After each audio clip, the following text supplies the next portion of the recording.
KC Race Talk fans, back in the house, man. We got a busy week.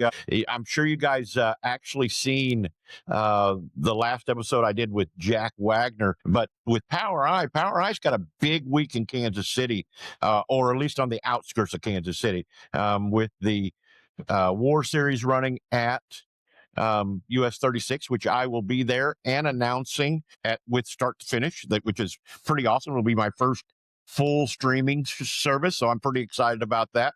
Also, then, for you midget guys and you midget girls that love midget racing, Sweet Springs has got the Power Eye National Midget and West Series in the house at Sweet Springs. So, with that being said, man, I tell you what, I got to thank my sponsor before we get started, Rod End Supply, for all your radius rods, tied rod ends, weld-in bungs. You can't get any better than Rod End Supply. But with that being said, I've got a young man that has been racing the West Series for several years now and is very competitive. In 2022, he was runner-up in points, but has been consistently in the top 5 of the West Series for the last 4 to 5 years. So pretty impressive. So without further ado, let me give him a little more intro there. Let's pump him up a little bit more. And actually, one of the things that I thought was really cool was my last little line here.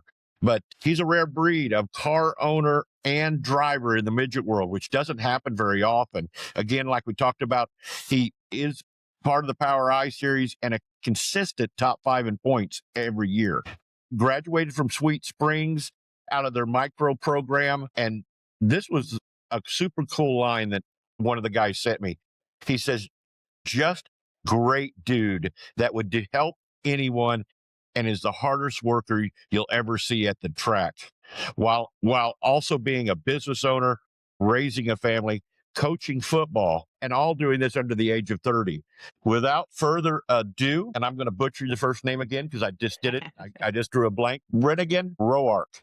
Branigan, man, thanks for coming and being a part of the show, my friend. Absolutely. Appreciate you having me. Well, I tell you what, it's always exciting for me as a race fan. I love watching the kids come out of the go-karts and the micros and then into a midget, into a 305 or a 360 or even a 410. And I love watching that progression. And I know you started at Springs and now you're going to be home for a national event at Sweet Springs. How excited are you for that, to be back home? I'm looking forward to it.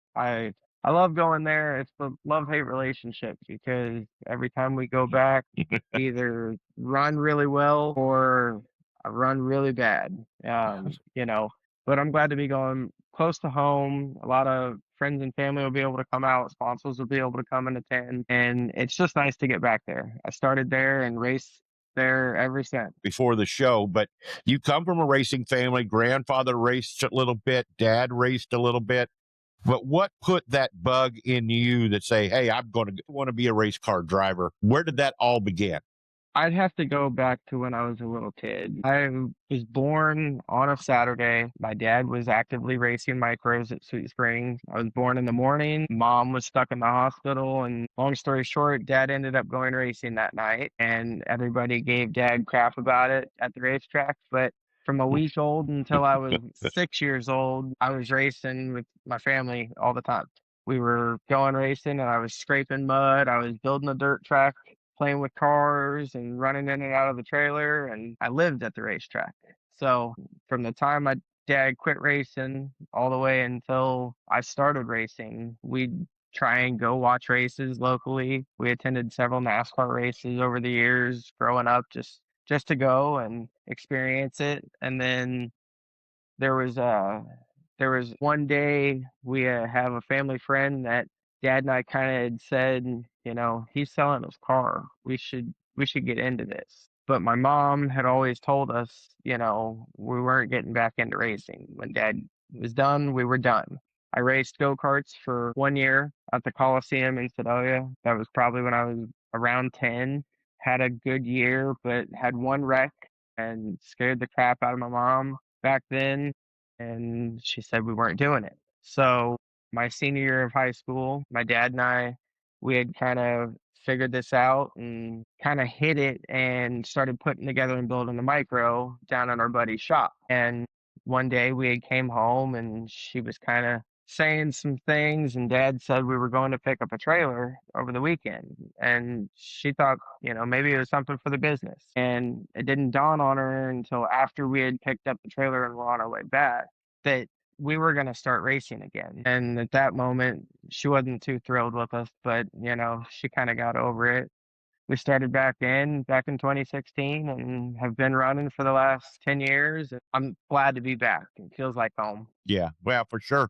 Trust me, I understand that. I was a past racer myself, and um, this gives me the opportunity now that I've retired to at least stay still around racing and be involved. I For really, sure. really like that. When you decided to make the jump from the micro to the midget, you told me a story earlier about how you actually it was kind of a rental deal. You kind of got your feet wet before you became quote unquote a car owner. Tell me about how that all happened. Were you recruited? Did you just go, hey, I'm looking to make this move, and found a car that worked? How did that all transpire? So I had a friend that ran for Chad Shields, and we went to go hang out and watch one night. And, being a racer, you don't go sit in the stand very often. You're always in the pits. So we were hanging out and I met Chad Shields and didn't know him prior to. We had kind of talked and hung out, throughout the night. And then I don't know, it was probably a couple weeks to a month. I had said I really wanted to kind of try this, and I wanted to try and go run a bigger car than a micro. So I had reached out to him and said, "Hey, I don't know if you've got anything available. I'd be interested to see. There's some shows that are coming up on the schedule that might be local. Could I try something out?" And I did. I went and ran at Grain Valley, and I rented from him, I don't know, probably 2 or 3 times that same season, and did it and had a lot of fun with it. And then really kind of during the off season did a lot of discussion with my family and with some sponsors, and worked super hard to try and figure out, okay, am I going to be able to come up with the sponsorship, and how are we going to be able to do this if we try and do this? Long story short, we kind of came up with an agreement for the next season. We were going to race so many races. This would be what it would cost, or run. And it was a rent to own throughout the year. So at the end of the year, I owned the car. We ran that Gotcha. year, ran pretty well for being the first year, went through a lot of ups and downs and experiences throughout the time, being a first year running the midget. And actually, I think that was the year we ended up runner up in West Point and had a lot of fun with it. And then by the end of that process, that off season, we regrouped and had our parts, and we had our car, and it was time to, okay, do we need to refresh in the motor after running all year? Kind of, and went on with, now we need to upgrade and buy more parts so that we can continue to run the midget more. We need to do this to the trailer to accommodate midget parts and take the micro parts out. Or if we were going to try and run both in a night, we really had to squeeze the micro and the midget in the same trailer, because back then I had a smaller trailer. And then over time, we ended up getting a second car, getting the roller, getting another motor, putting a second car together, getting a bigger trailer, and everything kind of started trickling into effect. And we upgraded. At that time, I had one micro and two midgets. And then you've got a push vehicle. So we've got a foiler. And if I wanted to take the micro racing, we left a midget at home. Once I had both cars up and running, then it was, hey, I'd try and see if anybody would want to rent it out and run it. Back then, I didn't have a ton of knowledge. I still don't have as much knowledge and experience as some of these other guys. There's a lot of knowledge that's in the racing world, and some of those guys, they really know some tricks and know what they're doing. So just figuring out what works for me and I'm still learning from other people and from my own trial and error. I've had several people that have ran my rental car or my backup car, and I've got a car that I own slash run if necessary, and then I have my primary car that I race myself. Well, that's kind of what makes. I mean, and I brought it up in your introduction. It's kind of what makes it rare. Most of the guys that you're running against are not car owners. They're running for a big team. Coots had 16 cars, I think it was, at the Chili Bowl this last year. It's nothing for them to show up with 8, 10 cars. Just the knowledge that they're getting because of the amount of cars they have puts you behind the 8 ball pretty quickly in just learning and rolling. And it's pretty impressive that you've been able to be as competitive as you have been in a small 2 car team. Basically that's just a car and your backup car. Yes, That's sir. impressive that you've been able to do that much with as little factory help, if you will, behind you. Um, that's a challenge, man. That's impressive. That is very, very impressive. Do you like how the West Series runs? They're not a every Friday, every Saturday kind of deal. They kind of rotate, allows you as a business owner in a family business. Does that allow you to have a little more freedom to pick and choose, or do you run all the West stuff and you pick and choose your national events? When I was racing strictly for the West points, I was trying to run more of the West races and then the local national stuff that would be coming through. The last couple years racing, I tried to just run everything that would accommodate for my availability, whether it was national events, West events, USAC events, or if we had family things going on for that weekend and we had to miss, or, when times were a little tougher and we didn't have funds to take off and go racing, we'd stay at home and just watch the races on TV, work in the shop and try and save some coins for a week or two and then go racing. And that's one thing with the sponsors that I've had. I've been super fortunate for all the help and support that I've gotten and received over the years because I don't have huge sponsors. I don't have huge supporters that are dumping, 20s in here and there. Everybody's doing what they can when they can to try and help. And I've got a few sponsors that they've been with me since I started racing. So for the last 10 years, they've been backing me and supporting me. And then over the years, whether it was when I was just starting with the micro or just the first year with the midget, had several people that have supported, whether it's been with, donating with used parts to try and help, or, hey, here's a couple $100 for a tire, or, hotel stay. I've been blessed for the support that I've received over my racing career and over the last 10 years, just because, there's some people, they don't get it, they don't understand it, and they don't really want to, so they have zero interest in it. And that's fine. Some people, I feel like they're super threatened with trying to reach out to people in terms of sponsorship, but it's just having a conversation. If you can communicate with people and you can just sit down and be real with somebody, maybe they'll be interested and maybe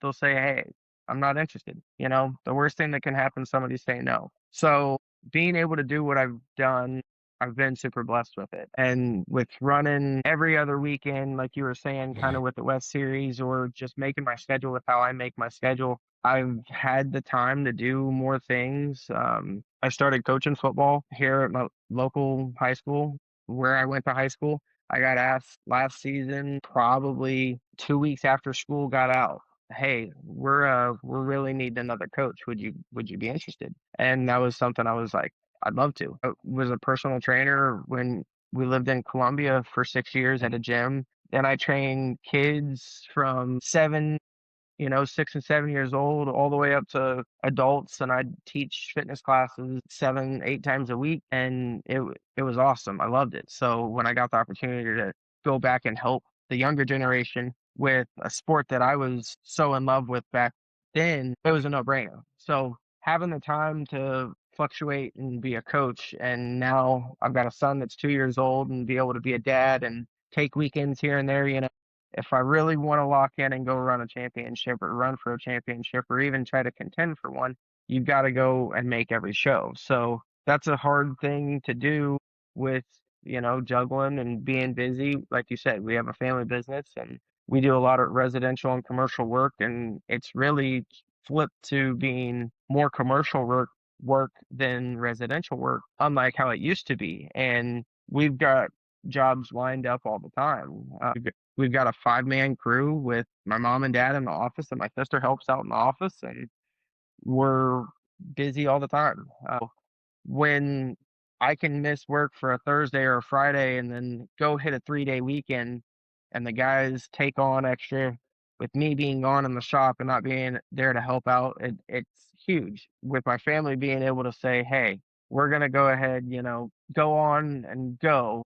And really, this last year was the first year that I've ever went racing without my family. I probably had 4 races, maybe 5 races that I took a buddy with me and we took off and we went racing. So that was something that was a new experience and that was different. But we had a great time.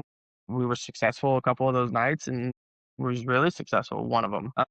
But then just having my family around so much and being back home and working in the family business and having the family tie with the racing, it's just been super fortunate. Yeah. Well, I mean, you can't do it without them. I mean, if the family doesn't back you, um, boy, you won't stay married long, and um, you won't have a job long. Because it takes so much. I mean, race fans may not totally understand how much work it takes in the shop, not only there but outside the shop, and working on your craft and all that good stuff. That's a big I think part that that people miss. Yeah, for sure. I think that makes it even a little more impressive in that constantly running that top 5 in points for the Western region, because you guys are not running every week. You're not, as you were saying, you may not be in a car. Why are the World Outlaw guys or the high limit guys or those Lucas late model guys, why are they so good? That's because they're racing 100 nights a year. And here you are, you know, bouncing back and forth and still being competitive and a contender in those points runs is pretty impressive. We talked about it before the show, but do you have aspirations to make the next step out of a midget into a 305 or a 360 or a 410 sprint car? Would it only be in a perfect scenario, or is that something you've kicked around a little bit? Because obviously you're pretty adaptable from a micro to a midget. So is that something you considered? Oh yeah, I've definitely considered it. I have one experience racing a non-wing 410 sprint car. I ran a buddy of mine's car down at a hockey memorial back in 2023 and had a really, really successful preliminary night. Uh, Went from the B main and transferred to the A, and then had a really good run. And I think I passed 9 or 10 cars in the A main and was ripping a non-wing sprint car around that place, up on the cushion and being able to roll the bottom. It was something different. I was a total different monster, but I would love to do that again. Ever since I started racing non-wing stuff, I've always felt, and my family would agree, that I do a lot better in a non-wing car. So I would feel like running a non-wing, whether it's the War Series or just running a non-wing sprint car would be potential, it might be possible. So I also have kind of that desire that like I would love to feel the suction and put a wing on and go wheel a 410 with a wing on it. So I've Sure. tossed it around with trying to see, do I want to sell one of my midgets and buy a sprint car, or do I want to try and, save coins and set coins aside and buy one? I'm not going to say that it would have to be a perfect scenario, but it's definitely crossed my mind a few times. I know there's the opportunity to race more locally with running sprint cars just around my area. Here, kind of in central Missouri, there's so many tracks that are around, and whether it's every weekend or every other weekend, you can drive an hour to 2 hours from where I live, and somebody's racing sprint cars. When it comes to Yeah. the midgets, that's one downfall I feel like, but it also isn't because it goes back to how you were asking, is it nice not racing every weekend? With the midgets, you don't have races every single week, but you're also traveling and going to Illinois and going to Oklahoma and rolling out to Kansas and then bouncing around here. And then, someday I would love to go and experience going to a West Coast swing and going to California. I would love to go out there and try and run for one of those events. But that would take a lot of preparation and planning. That's a long haul from where we're at, but it's not an out of the question thing. But I would love to I would love to run a sprint car more. Yeah, I mean, it's just kind of the natural evolution. But in the midget world, is there? I mean, I know you ran the Chili Bowl. I know you almost made a prelim night A main. I mean, and that is the granddaddy, if you will, as far as midget racing is concerned. But what other? I mean, is it the Belleville National Midget deal that they do, and have you ran that, or are there still those um, them crown jewels that you haven't quite got to go run yet? Do you have any of those that you haven't been able to go to yet? Yes, I would love. I have ran the Belleville Midget Nationals. I went out there a couple years ago. We didn't have the best weekend there. We fought brake issues the whole time and tried to work on it and thrash on it. It was the first time I'd ever been there, and I wasn't used to or had ever experienced having to unload everything and roll into the infield. So that was a different scenario. We don't have a pit mule. We don't have a pit cart. We had a four-wheeler with a basket on the front that we threw tools in, and we took two 5-gallon buckets full of Right. tools and like four tires and some fuel jugs. I wasn't Mhm. super prepared for that. So, but that was a super cool place. I would be interested to go back there sometime. Right. I've talked about and tossed around the idea, and I'm actually going to try and attend going to the BC 39 this year. That event That's is a such cool a one. hard event to attend for us because we've got so much with work and it always falls right there around 4th of July. So you're either Mhm. missing work for 1 or 2 days for 4th of July, and then you turn around and miss work again 1 or 2 days or 3 days for to drive out to Indy. So that one's one we've got to just kind of see if it falls in place. But that is a for sure race that I've wanted to attend. I've done the Shamrock Classic at the Coin. That was something I always Mhm. like to go Yeah. do back with Ryan Clausen stuff. I would Mhm. love someday to go and run at Eldora. That would be sweet. I mean, just because it's Eldora. But, that's another one Yeah. you're really going fast and, that's what we all love to do. But I'd say that's probably my biggest thing. I want to go run the BC 39. And then if at some point I can go venture out to California, that'd be awesome. I'll continue to Yeah. run the Chili Bowl. I love going down there. It's a great time for a week. Some years you hate yourself for even going, and other years you have a great time. And it seems like every year you either meet new people that you tend to become closer friends with as the years pass, or you just meet new people and see people that you've met over the years. Because I think my wife and I were discussing, I think we've been going down there for 5 years, and from the first year we went, there's still people that will come through the pits throughout the week and they'll stop by and we'll sit and chat for an hour. It's like, Oh yeah. man, you guys come by every year. It's awesome. The motorsports and racing camaraderie and environment and the people that you meet and the people that you get to experience, whether you talk to them one time or whether you end up sitting there every chance you get and you see them every other year, it's awesome. Yeah. Well, I mean, racing is family. I don't care what anybody says. Oh yeah. We can be hard competitors out on a racetrack, but it's that guy that you've beaten banged with and have raced hard all year, and he needs a spindle changed or a radius rod, and you're jumping in there and helping. That's just the way racing is. But that's cool that you still have some of those. The BC definitely. That's one of those bucket list ones for myself, even that I just want to go and attend because it's Yeah. such a great. It's that's a cool event. The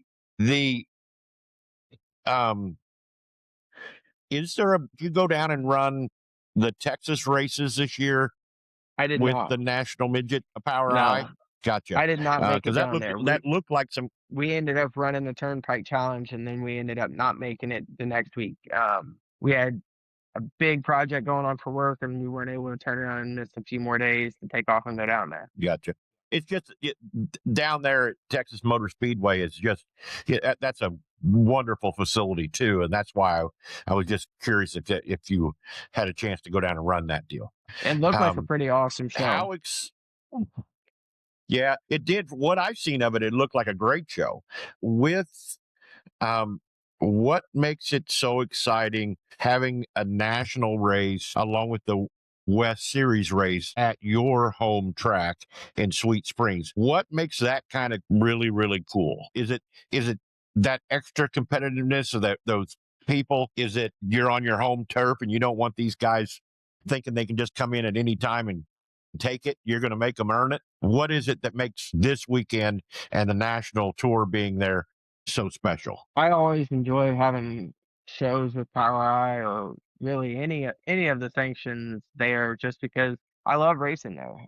It's a bittersweet love-hate relationship, you know. Ever since we started racing there, there's been great nights. There's been terrible nights. I've had several wrecks, you know, over the years there. Coming through the micros, one of my worst wrecks was there in a micro. But it's the fact that you're so close to home. It is my home track. You've got the opportunity for family and friends and sponsors and supporters, you know, to come, and then you've got the ability to like come back to your shop if you need to come back to your shop, do some stuff. You know, I think I'm planning on leaving the trailer there, locking everything up like a lot of people end up doing, get a good parking spot and be able to set up and have make it feel like it used to be whenever we went there every week. Because for the first 6 years, 5 or 6 years of my racing career, we were there every single week. It was very rare growing up and running micros when we first started to miss a week. Very rare did Right. we miss shows. So getting the chance every time that we roll through town to go beat bop up there, get a good spot, and make it feel like we're, still there all the time. And you almost know like the track's going to develop a little different in this corner, or hey, you're going to have a rut that might come into play over here. It's an ongoing thing. Like every time we go, and they work the track. It's nothing to discredit any of that. It's just I know that's going to happen. I know that track is going to do it. It's going to produce it, and it's part of what makes it so racy. And you know, it's a perfect size little bull ring. Some people call it a bull ring. Some people say, "Oh, this track's kind of big." I don't feel like this track's big at all. It's perfect. It's so unique in its own way, but it also a lot of people like it. It's close to the same size as Chili Bowl, so you can compare. And when you want to prepare for that, you always make sure you try and hit the fall show, because when you hit the fall show, it's up there at Sweet Springs. You're like, hey, this might be the last track that I get to race at that's close enough to Chili Bowl before we go down there. So you make sure that you can try a setup change. You can do some stuff. You have the fluctuation to be able to try new things every week, but even more so because I know like, hey, I've got setups that are going to work here no matter what. I can do this, but Right. let's take one of two nights and let's throw the curveball at it and let's try something new. So I don't know. I've always loved it, but there's also those nights where I don't like it either. Yeah, we all have that. We all have that racetrack. Well, hey, as we end, who do you got to thank? I know family, and we've talked a little bit about your sponsors, but this is your opportunity to give everybody a shout out that has helped you along the way. Who are all those people that have stand behind you thick and thin, that have been there through it all from the beginning, which, let me tell you, I think is one of the amazing things, most amazing things you said is I've got sponsors from the very beginning that are still with me today. Well, that just shows your character, your passion, and that people want to get behind you. And I think that's really, really cool. So who do you got to thank? And then tell us where we can follow you where we can figure out where you're at, your social medias, that kind of stuff, as we begin to close here. Yeah. First and foremost, I got to thank God for the ability to do this. And I got to thank my family and my wife and my son. And then our HVAC business, Rourke, HVAC here in Lincoln. My father in law's, he owns Pizza Glen over in Clinton, Coy's Automotive out of Cole Camp. Citizens Farmers Bank out of Cole Camp. Vivian Spears, she's out of Columbia. She was my first client when I was a trainer up there at the gym. And that was a unique situation. We came in touch, talked about the sport, talked about the hobby. She has a small business and, she's got a full-time job as well. And through her small business, she's been one of my biggest supporters for the last 7 to 8 years, from micros all the way to now. Como Vibes it's an awesome place. And then you go down the line to Angel Store, Realty Connect, Wizard or Exterior Wizards, AFD Graphics, SBS Shocks. There's so many people that have helped and done things over the years. Clausen Construction was a big sponsor for many years. They've helped us a lot. There's a ton of people, like I said, from $100 here to a hotel stay to tires, gas money, people wanting to do things on the side. Hey, I'm going to do shirts. I'm going to try and help you get hats or something. We did a thing and did air fresheners and had like 500 air fresheners made at one point and had little air fresheners with my logo and stuff. So it was cool. But all across the board, everybody, Advantech Dyno Services, they've helped me with all my, dyno stuff and fueling issues anytime I have one, from micros to midgets to anything you need. There's so many people that maybe they didn't even do anything with financially. They came and helped with some of their knowledge and pitched in whenever I was struggling with something. You got in a bind and was trying to fix something, or you have an issue at the racetrack, and like we were saying, just the family portion of it with motorsports and racing, and so I just have to thank everybody. Because without each and every person, I wouldn't be able to do it. I wouldn't be where I'm at. Having the opportunities to learn from everybody along the way. And like you said, it's the off camera, it's off screen time, sitting in here working in the shop. You go to work every day, you take care of your family, and you do what you got to do with your family and spend time with your family. And you got to put the late hours in and have stuff ready to go racing. Otherwise, you can't miss work and just take off to go work on stuff all the time. So you got to do it on your own. Yeah, But yeah, that's for sure. Well, hey, where can we follow you? Well, I mean, we all know you're going to be at Sweet Springs this weekend, 2 day show, Friday, Saturday at Sweet Springs. For you midget lovers out there, make the trip on over. It's only about a 45-minute, maybe 50-minute ride from Kansas City. Check out these drivers, check out the sport. So my personal Facebook, just Brandon Rourke on Facebook, and then I also have a racing page that my wife and I try and update and make posts and share stuff, all the time. And that's just Branigan Rourke Racing. And then on my Instagram, which is at Branigan Rourke, and then my TikTok at Branigan Rourke, I'll post videos and stuff. And then every track that I try to go to, you can guarantee I'll sit and have a conversation with you. Well, I've heard that. Like I said, I heard you were definitely one of the good guys. Well, Redigan, thank you so much, man. Thanks for spending some time with us. I'm excited to make my first trek out to Sweet Springs. I wish it was this weekend. Unfortunately, I'm pulling double duty at US 36, and then I'll also be at Valley Speedway on Saturday night calling another race there. But I will make it out. I will make it out to see you, and I'll make it out to an event where I can actually shake your hand and meet you in person. But thank you again so much. Race fans, we'll be back. You're welcome. We'll be back on Sunday. I've got another episode with talking Kansas City history of racing. And so I'm excited about that. But until next time, guys, we'll see you at the racetrack.